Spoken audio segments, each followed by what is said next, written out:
श्रीमद् राजचंद्र आश्रम में आकर मैं एक महान आध्यात्मिक परंपरा के प्रति अपना हार्दिक सम्मान व्यक्त कर रही हूँ।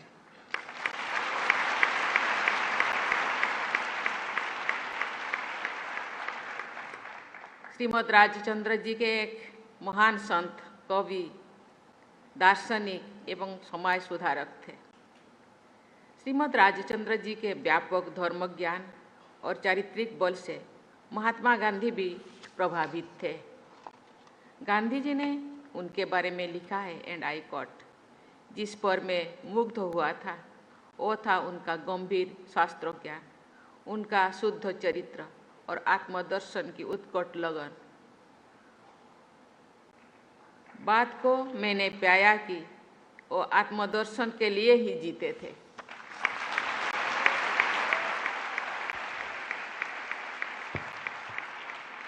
देवी और स्वजनों, श्रीमद् राजचंद्र जी के पदचिन्ह पर चलते हुए गुरुदेव श्री राकेश जी ने आध्यात्मिक क्षेत्र में अभूतपूर्व कार्य किया है।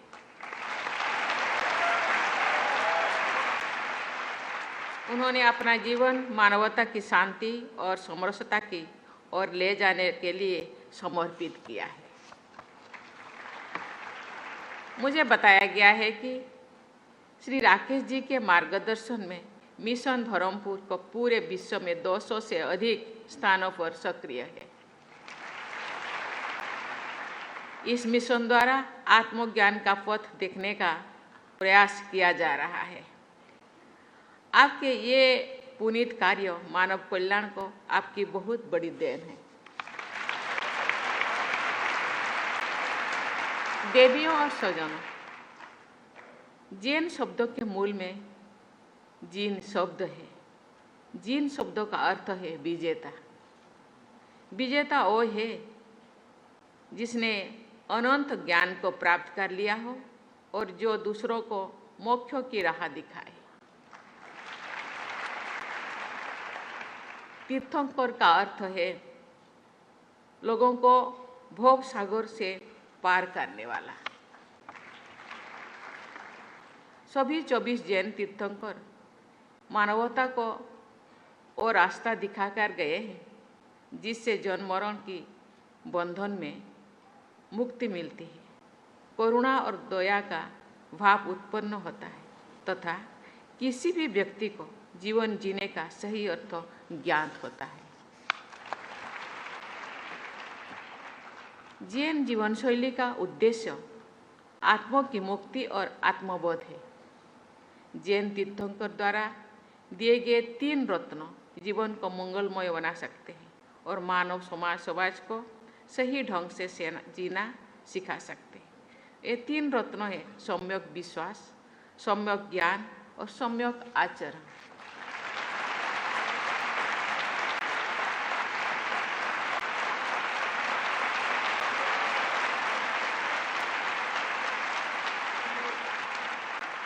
मैं यहाँ जैन समाज के क्षमावाणी दिवस का जिक्र करना चाहूँगी। इस पवित्र दिन पर जैन समुदाय के प्रत्येक सदस्य जाने अनजाने में हुई सभी गलतियों के लिए क्षमा मांगता है। वास्तव में ये दिन केवल एक पारंपरिक अनुष्ठान नहीं है बल्कि मोक्ष की राह पर पहला कदम है। जैन धर्म द्वारा दिखाए गए मानव कल्याण के मार्ग पर चलने का हम सबको प्रयास करना चाहिए। देवियों और स्वजनों, भारत की संस्कृति सौहार्द की संस्कृति है। जो विश्व के अनेक राष्ट्र विस्तारवाद के बारे में सोच रहे थे, भारत मानवता के उत्थान के बारे में चिंतित कर रहे था। हमने विश्व को बताया है, अयं निज परोबीते गणना लघु चेतसाम उदारो चरितानां तु वसुधैव सुत कुटुंबकम। अर्थात अपने और पराया का भेद करना संकुचित मानविकता के प्रतीक है। उदारचतापूर्ण जीवन जीने वाले लोगों के लिए पूरी विश्व एक ही परिवार ही तो है। सत्य, अहिंसा, तप और व्रत भारत के कोण कोण में बसे हैं। भारत आत्मा शांति की खोज का देश है। आध्यात्मिक विभूतियों का देश है। ऐसे ही एक विभूति है 24वें तीर्थंकर भगवान महावीर। भगवान महावीर के जीवन का प्रत्येक क्षण, प्रत्येक पल मानव जाति का कल्याण के लिए समर्पित था। अगर कोई व्यक्ति उनके दिखाई रास्ते पर चल पाए तो निश्चित ही आत्मज्ञान संभव है। देवियों और स्वजनों, आज अधिकांश लोग भौतिक सुख के पीछे भाग रहे हैं। ये धन संपत्ति के लिए एक ऐसी दौड़ में भाग रहे हैं जिसका अंत सुखद हो ही नहीं सकता। ये भूल गए हैं कि जीवन में हमें वास्तव में क्या चाहिए। हम अपनी आध्यात्मिक संपदा को धीरे धीरे भूलते जा रहे हैं। मैं ये नहीं कह सकती हूँ कि धनोपार्जन नहीं करना चाहिए, अवश्य करना चाहिए, लेकिन हमें ये याद रखना चाहिए कि धनोपार्जन के साथ मानसिक शांति, समभाव, संयम और सदाचार भी अत्यंत आवश्यक है। अगर हम अपने मूल स्वभाव की ओर जाए, आज विश्व में व्याप्त कई समस्याओं के समाधान मिल सकते हैं, लेकिन इसका मतलब ये नहीं कि हम आधुनिक विकास को त्याग करें, बल्कि आध्यात्मिक मार्ग पर चलते हुए आधुनिक विकास को अपनाएं। एक आंकड़े के अनुसार दुनिया भर में लगभग 1 अरब लोग किसी न किसी रूप में मानसिक विकार से पीड़ित हैं। कोविड-19 महामारी के बाद से अवसाद और चिंता की समस्याएं और अधिक बढ़ गई है। मेरे विचार में तनाव तथा अवसाद जैसी समस्याओं से निपटने के लिए मेडिटेशन बहुत ही प्रभावशाली है।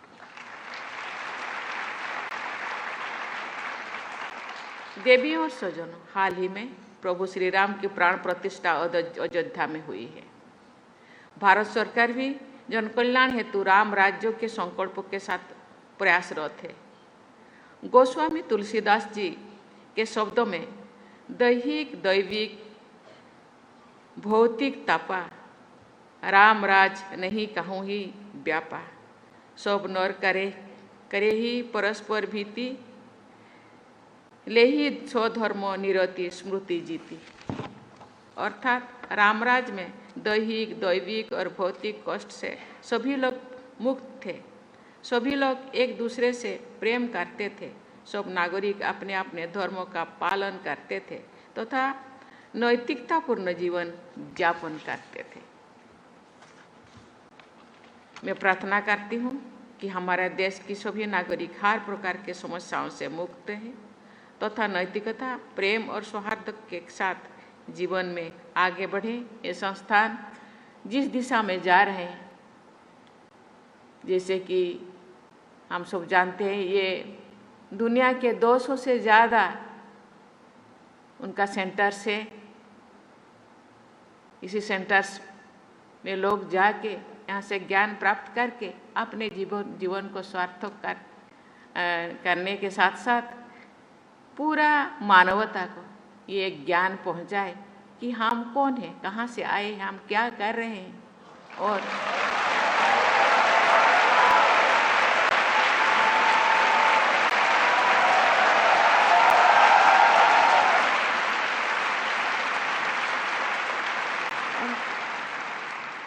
हम लोगों का अंतिम क्या है।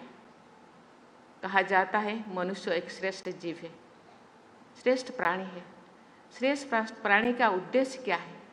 मुझे लगता है आज इसी सत्य के संधान में जो सब संतों, यहाँ के संतों लोग जो ज्ञान के बारे में खोज रहे हैं, उसी खोज का सबको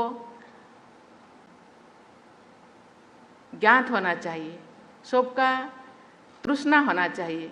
उसी तृष्णा को मेंटने के लिए हर कोई इसी दिशा में जाना चाहिए, क्योंकि यही सत्य है। सत्य का जो चीज़ जिगर करते थे राज्यपाल जी ने, सत्य के खोज में इसी जो रास्ता अनेक लेकिन डेस्टिनेशन एक ही है। बहुत सारे संस्थाएं अपने अपने नाम पे चलाते हैं, लेकिन सभी का एक ही लक्ष्य है, सत्य को खोजना। उसी सत्य के दिशा में हम सबको जाना है। और इसी संस्था के और आप जो जुड़े हैं, मैं आपको बहुत बहुत धन्यवाद देना चाहती हूँ। इसी के साथ ही मैं अपने वाणी को विराम देती हूँ।